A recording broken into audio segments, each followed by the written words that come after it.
हाँ जी प्यारे बच्चों सत श्री अकाल। आओ इस वीडियो ਦੇ ਵਿੱਚ ਹਿਸਟਰੀ ਦੇ ਮਾਡਲ ਟੈਸਟ ਪੇਪਰ 7ਵੇਂ ਦੇ ਆਬਜੈਕਟਿਵ ਟਾਈਪ ਪ੍ਰਸ਼ਨਾਂ ਨੂੰ ਹੱਲ ਕਰਨ ਦੀ ਕੋਸ਼ਿਸ਼ ਕਰੀਏ। ਚੱਲਦੇ ਹਾਂ ਪਹਿਲੇ ਪ੍ਰਸ਼ਨ ਵੱਲ। ਪਹਿਲਾ ਪ੍ਰਸ਼ਨ ਹੈ ਸਿੰਧ ਘਾਟੀ ਦੀ ਸੱਭਿਅਤਾ ਕਿਸ ਯੁੱਗ ਦੀ ਸੱਭਿਅਤਾ ਸੀ? ਉੱਤਰ ਹੈ ਕਾਂਸੀ ਯੁੱਗ ਦੀ। ਦੂਜਾ ਪ੍ਰਸ਼ਨ ਹੈ ਮਹਾਭਾਰਤ ਦੀ ਰਚਨਾ ਕਿਸ ਨੇ ਕੀਤੀ? ਮਹਾਰਿਸ਼ੀ ਵੇਦ ਵਿਆਸ। ਮਹਾਤਮਾ ਬੁੱਧ ਨੇ ਆਪਣੇ ਪੈਰੋਕਾਰਾਂ ਨੂੰ ਕਿਸ ਮਾਰਗ 'ਤੇ ਚੱਲਣ ਦਾ ਉਪਦੇਸ਼ ਦਿੱਤਾ? ਅਸ਼ਟਮਾਰਗ। ਮੌਰੀਆ ਵੰਸ਼ ਦਾ ਸਭ ਤੋਂ ਮਹਾਨ ਸ਼ਾਸਕ ਸੀ? ਅਸ਼ੋਕ। ਭਾਰਤ ਦਾ ਸ਼ੇਕਸਪੀਅਰ ਕਿਸ ਨੂੰ ਕਿਹਾ ਜਾਂਦਾ ਹੈ? ਕਾਲੀਦਾਸ।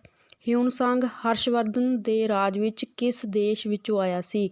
ਚੀਨ।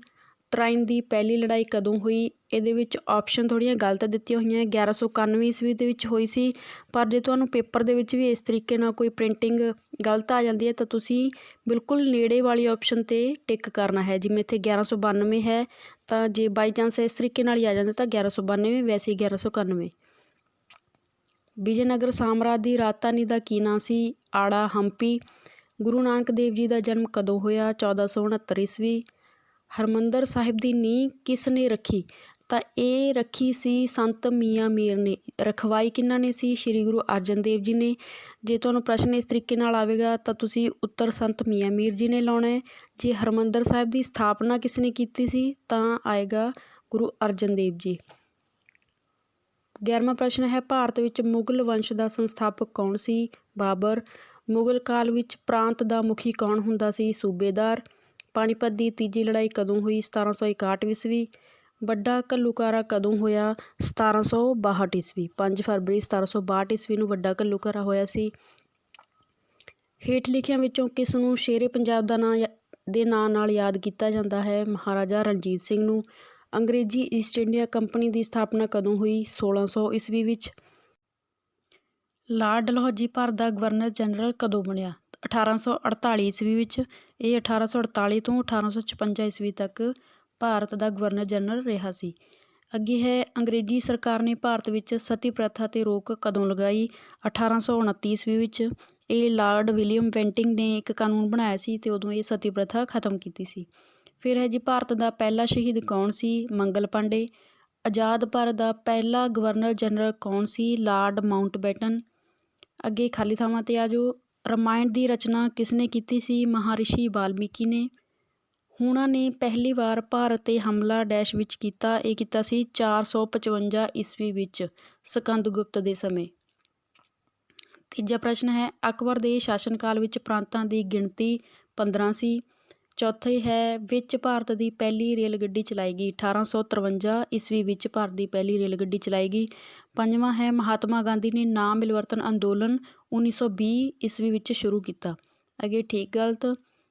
ਪਹਿਲਾ ਹੈ ਸਿਕੰਦਰ ਨੇ 326 ਈਸਵੀ ਪੂਰਵ ਵਿੱਚ ਭਾਰਤ 'ਤੇ ਹਮਲਾ ਕੀਤਾ। ਇਹ ਬਿਲਕੁਲ ਸਹੀ ਹੈ। ਉਲਮਾ ਮੁਸਲਮਾਨਾਂ ਦੇ ਧਾਰਮਿਕ ਨੇਤਾ ਸਨ। ਬਿਲਕੁਲ ਸਹੀ। ਸਿੱਖ ਮਿਸਲਾਂ ਦੀ ਕੁੱਲ ਗਿਣਤੀ 14 ਸੀ। ਇਹ ਗਲਤ ਹੈ ਕਿਉਂਕਿ 12 ਸੀ। ਮਹਾਰਾਜਾ ਰਣਜੀਤ ਸਿੰਘ ਦੀ ਰਾਜਧਾਨੀ ਦਾ ਨਾਂ ਅੰਮ੍ਰਿਤਸਰ ਸੀ। ਇਹ ਵੀ ਗਲਤ ਹੈ ਕਿਉਂਕਿ ਲਾਹੌਰ ਸੀ। ਆਰੀਆ ਸਮਾਜ ਦੀ ਸਥਾਪਨਾ ਕਲਕੱਤੇ ਵਿਖੇ ਕੀਤੀ ਗਈ। ਇਹ ਵੀ ਗਲਤ ਹੈ ਕਿਉਂਕਿ ਇਹ ਕੀਤੀ ਗਈ ਸੀ ਬੰਬਈ ਦੇ ਵਿੱਚ 1875 ਈਸਵੀ ਦੇ ਵਿੱਚ। ਅੱਗੇ ਆ ਜਾਓ ਜੀ ਭਾਗ ਸੱਸੇ ਤੇ ਪੈਰੇ ਦੇ ਵਿੱਚੋਂ ਪ੍ਰਸ਼ਨ ਜਿਹੜੇ ਤੁਸੀਂ ਲੱਭਣੇ ਹੁੰਦੇ ਹੈ। ਪਹਿਲੇ ਪੈਰੇ ਦੇ ਵਿੱਚ ਪਹਿਲਾ ਪ੍ਰਸ਼ਨ ਹੈ ਸ਼ੇਰ ਸ਼ਾਹ ਸੂਰੀ ਨੇ ਹੁਮਾਯੂੰ ਨੂੰ ਕਿੱਥੇ ਤੇ ਕਦੋਂ ਹਰਾਇਆ? ਇਹ ਹਰਾਇਆ ਸੀ 26 ਜੂਨ 1539 ਈਸਵੀ ਨੂੰ ਚੌਸਾ ਦੇ ਸਥਾਨ 'ਤੇ। ਇੱਥੇ ਪ੍ਰਿੰਟਿੰਗ ਦੇ ਵਿੱਚ ਮਿਸਟੇਕ ਹੈ, ਚੌਥਾ ਲਿਖਿਆ ਹੋਇਆ ਪਰ ਚੌਸਾ ਦੇ ਸਥਾਨ 'ਤੇ ਹਰਾਇਆ ਸੀ। ਸ਼ੇਰ ਸ਼ਾਹ ਸੂਰੀ ਨੇ ਕਿਹੜੀ ਉਪਾਧੀ ਧਾਰਨ ਕੀਤੀ? ਉਹਨੇ ਸ਼ੇਰ ਸ਼ਾਹ ਦੀ ਉਪਾਧੀ ਧਾਰਨ ਕੀਤੀ ਸੀ। ਸ਼ੇਰ ਸ਼ਾਹ ਸੂਰੀ ਨੂੰ ਭਾਰਤੀ ਇਤਿਹਾਸ ਵਿੱਚ ਕਿਹੜੇ ਕੰਮਾਂ ਲਈ ਯਾਦ ਕੀਤਾ ਜਾਂਦਾ ਹੈ? ਤਾਂ ਉਹਨਾਂ ਨੇ ਜੋ ਪ੍ਰਸ਼ਾਸਨਿਕ ਸੁਧਾਰ ਕੀਤੇ ਸੀ ਅਤੇ ਲੋਕ ਭਲਾਈ ਦੇ ਕੰਮ ਕੀਤੇ ਸੀ, ਉਹਨਾਂ ਕਰਕੇ ਸ਼ੇਰ ਸ਼ਾਹ ਸੂਰੀ ਨੂੰ ਯਾਦ ਕੀਤਾ ਜਾਂਦਾ ਹੈ। ਚੌਥਾ ਪ੍ਰਸ਼ਨ ਹੈ ਸ਼ੇਰ ਸ਼ਾਹ ਸੂਰੀ ਦੁਆਰਾ ਬਣਾਈ ਕਿਹੜੀ ਰੋਡ ਸਭ ਤੋਂ ਵੱਧ ਪ੍ਰਸਿੱਧ ਸੀ? GT road, grand trunk road, ਜਾਂ ਜਿਹਨੂੰ ਪੰਜਾਬੀ ਦੇ ਵਿੱਚ ਆਪਾਂ ਜਰਨੈਲੀ ਸੜਕ ਕਹਿ ਦਿੰਦੇ ਹਾਂ। ਪੰਜਵਾਂ ਪ੍ਰਸ਼ਨ ਸ਼ੇਰ ਸ਼ਾਹ ਸੂਰੀ ਨੇ ਕਿੰਨੀਆਂ ਸਰਾਵਾਂ ਬਣਵਾਈਆਂ ਸਨ? ਤਾਂ 1700 ਸਰਾਵਾਂ ਨੇ ਜਿਹੜੀਆਂ ਸ਼ੇਰ ਸ਼ਾਹ ਸੂਰੀ ਨੇ ਬਣਾਈਆਂ ਸੀ। ਆਜੋ ਜੀ ਦੂਜੇ ਪੈਰੇ ਦੇ ਪ੍ਰਸ਼ਨਾਂ ਵੱਲ। ਪਹਿਲਾ ਪ੍ਰਸ਼ਨ ਹੈ ਭਾਰਤ ਦੀ ਸਭ ਤੋਂ ਪੁਰਾਣੀ ਸੱਭਿਅਤਾ ਕਿਹੜੀ ਸੀ? ਬਿਲਕੁਲ ਸੌਖਾ ਹੈ, ਸਿੰਧ ਘਾਟੀ ਦੀ ਸੱਭਿਅਤਾ ਭਾਰਤ ਦੀ ਸਭ ਤੋਂ ਪੁਰਾਣੀ ਸੱਭਿਅਤਾ ਸੀ। ਦੂਜਾ ਪ੍ਰਸ਼ਨ ਸਿੰਧ ਘਾਟੀ ਸੱਭਿਅਤਾ ਦਾ ਦੂਜਾ ਮੁੱਖ ਕੇਂਦਰ ਕਿਹੜਾ ਸੀ? ਤਾਂ ਦੂਸਰੀ ਲਾਈਨ ਦੇ ਵਿੱਚ ਹੀ ਉੱਤਰ ਹੈ ਮੋਹਨਜੋਦੜੋ ਸਿੰਧ ਘਾਟੀ ਸੱਭਿਅਤਾ ਦਾ ਦੂਜਾ ਮੁੱਖ ਕੇਂਦਰ ਸੀ। ਤੀਜਾ ਪ੍ਰਸ਼ਨ ਹੈ ਮੋਹਨਜੋਦੜੋ ਕਿਸ ਦਰਿਆ ਦੇ ਕੰਢੇ 'ਤੇ ਵਸਿਆ ਹੋਇਆ ਸੀ?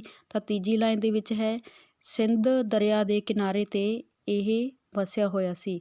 ਚੌਥਾ ਹੈ ਮੋਹਨਜੋਦੜੋ ਨਗਰ ਦੀ ਖੋਜ ਕਿਸ ਨੇ ਕੀਤੀ? ਤਾਂ R.D. ਬੈਨਰਜੀ ਨੇ ਮੋਹਨਜੋਦੜੋ ਨਗਰ ਦੀ ਖੋਜ ਕੀਤੀ ਸੀ।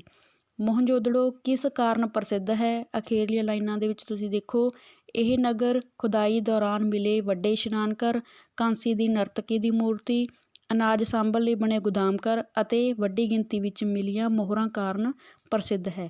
ਤਾਂ ਇਹ ਸੀ ਬੱਚਿਓ 7ਵੇਂ ਮਾਡਲ ਟੈਸਟ ਪੇਪਰ ਦੇ ਓਬਜੈਕਟਿਵ ਟਾਈਪ ਪ੍ਰਸ਼ਨਾਂ ਦੇ ਹੱਲ। ਉਮੀਦ ਹੈ ਕਿ ਤੁਹਾਨੂੰ ਇਸ ਵੀਡੀਓ ਤੋਂ ਜ਼ਰੂਰ ਮਦਦ ਮਿਲੇਗੀ। ਤਿਆਰੀ ਕਰਦੇ ਰਹੋ। ਆਲ ਦੀ ਬੈਸਟ।